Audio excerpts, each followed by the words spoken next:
Muling nagpaalala ang Metropolitan Manila Development Authority o MDMDA sa publiko na pagplanuhan na ang kanilang magiging pagbiyahe kasabay ng ikatlong SONA ng Pangulo.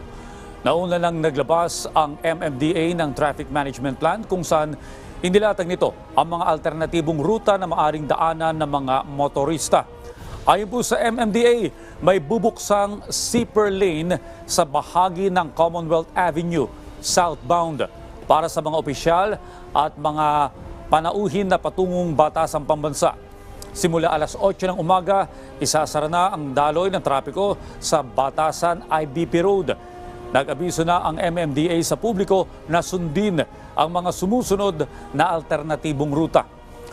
Para sa mga magmumula naman sa Quezon Memorial Circle na patungong Fairview, mangyari lamang po na dumaan na ng North Avenue, kumanan sa Mindanao Avenue, kumanan ulit patungong sa Uyu Road o dumaan sa Quirino Highway para makapunta sa inyong destinasyon.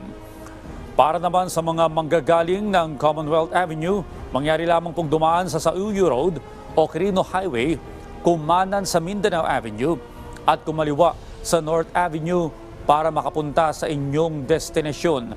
Para naman sa mga light vehicles na manggagaling sa C5, mangyayaring kumaliwa sa Magiting Street, kumanan sa Maginhawa Street at kumaliwa sa Mayaman Street, patungong Kalayaan Avenue hanggang makarating sa inyong destinasyon. Para naman sa lahat ng truck mula C5 na dumadaan sa Katipunan Avenue ay dapat dumaan sa Luzon Flyover at kumaliwa sa Congressional Avenue.